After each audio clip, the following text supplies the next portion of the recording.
哎呀，我沙加特什么身份？街霸初代最终 BOSS， 影罗4大天王之一，街霸宇宙中唯一的泰拳王沙加特呀！你们看看，至今出的这些 BOSS 们，接批全凭法术和逆天弹手，杀穿一帮萌新。好鬼虽然脆，但是有极高的机动性和波动性能，伤害爆发也是非常强力的一打。许多职业玩家呀都爱不释手，维嘉更不用说了，即使你是新手，一顿唐按也能把对手按得老老实实。哇塞，你在问，咋个经过我9000小时的游玩下来，我怎么觉得这个 BOSS 处在了一个非常尴尬的境地，成为了街霸6一众 BOSS 当中最小丑的那一个呢？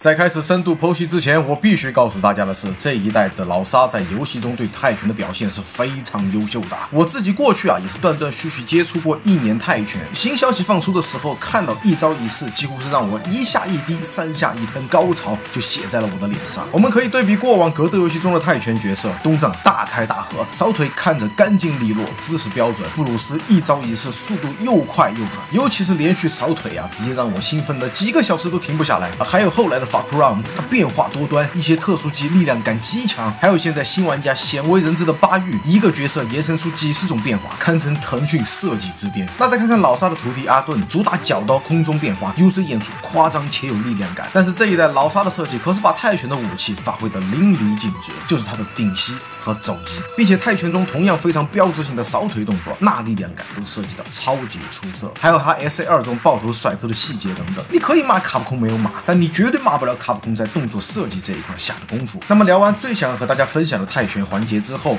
让我们了解一下老沙在过往作品中的玩法变迁吧。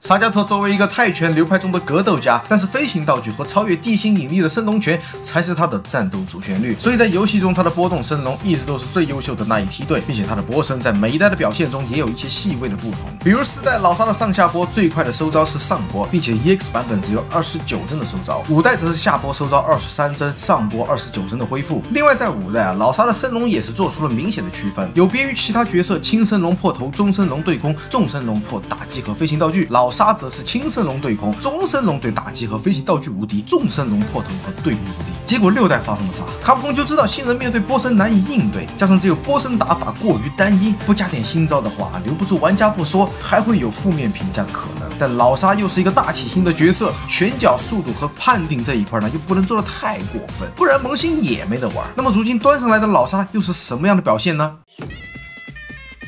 预告片里的老沙拳拳到肉，一个重拳占据半个屏幕，5种不同的波动效果和3、4种不同的升龙，让波升玩法又一次锦上添花。新增的虎式迅雷又一次给了所有玩家一种噩梦缠绕的感觉，伤害高，距离远，波动百花齐放，动作设计也是一众泰拳角色里顶尖的作品。同时，过去老沙的复杂操作也算是直接被优化掉了，就比如移动波和移动升，也包括8种不同的波动版本等等。其实这些都是为新人玩家更好的接受这个角色而做出的调整。在我刚拿到这个角色的时候，我学了一些简单的连段和过去使用过的老沙玩法进行了游戏。最开始给我的感觉就是突出一个猛字，波动尽管被优化掉了3个版本，但是上重波的速度和收招仍然给了我惊喜。还有虎系感觉比过往任何一座都更容易偷针，注意力集中一点可以用下重拳去确认OD 迅雷或者预冲，推板还是伤害收益都非常可观。近身我就虎式迅雷折磨对手，远距离我就上下坡切换拷打对手基础，就是这样。最开始的2天下来，我对老沙的游玩体验都觉得非常暴力，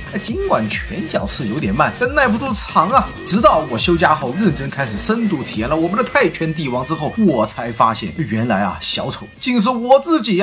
这沙加特打到后面真的是举步难艰，要说他是目前街霸6现赛季最尴尬的角色之一也不为过呀。首先我非常主观的告诉大家，在我和几位朋友探讨交流过沙加特这个角色后得出的结论，就是他目前在街霸6的游戏当中定位非常的尴尬。在最灵魂的波升思路上，卡普空不想再让这个角色好好发波，就给他加了迅雷这样的新招，但是这样的新招风险和收益对比可能又差了不止1、2个档。波动优化了，又给了新招，又怕太过强力，作为大体型的角色，拳脚力回强度按理说是绝对不差的，事实也确实如此。但这个卡表又怕拳脚做得太过分，老沙下重拳拳、站重拳这些动作收招都非常慢，可以轻易被对手打到插合，或者被突如其来的迸发打到猝不及防。升龙这一块呢，功能性是更多了，但是在对空的稳定性上遭到了不小的削弱。武真的轻升龙纵向覆盖高，横向距离短，确实符合传统。但现在的中升龙虽然能对空，但是实阵的发生。然而重升龙的18帧升龙更是难以做到稳定对空，丢失了升龙距离的优势。你用拳脚去对空，前重脚、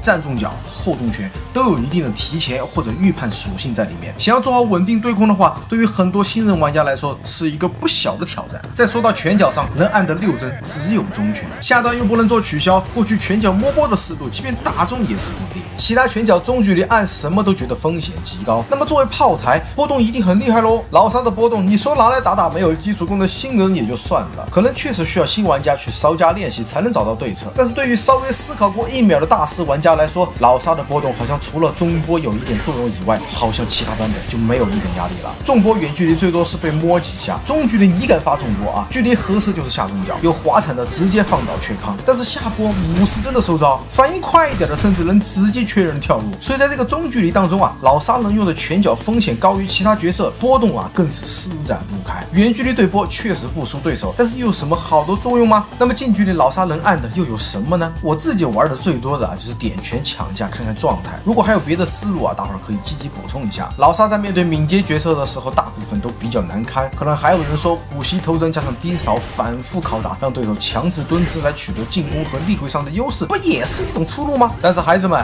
我最近几天已经看到了聪明的玩家都在用蓝防进行防守了，因为你一旦按了蓝防就是强制站姿的状态，所以你可以一直蹲着防御老沙的扫腿，同时你又能站防老沙的虎膝来防止他的头针套路。OK， 那么到这里啊，你已经学会了老沙最基本的对策，赶紧使用斗气迸放来给他一个痛快吧！求求大家呀，不要再折磨沙加特玩家了。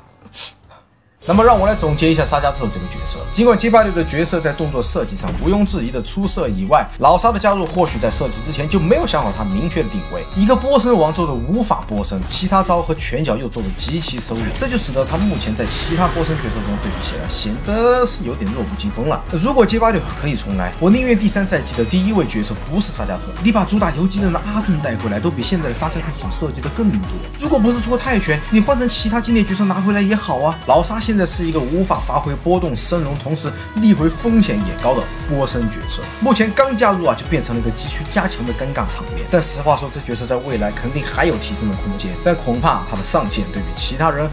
可能还是要差一些了哟。那么以上啊，就是本期视频的全部内容了。大伙儿喜欢小弟杂谈的话，千万不要忘了关注3连支持一下，后面还有更多精彩的内容，大家千万不要错过了哟。最后一个问题，如果我不是秃头，你还愿叫我一声艺术家吗？我是秃头，一位草根艺术爱好者。我们下期再见 ，Adios。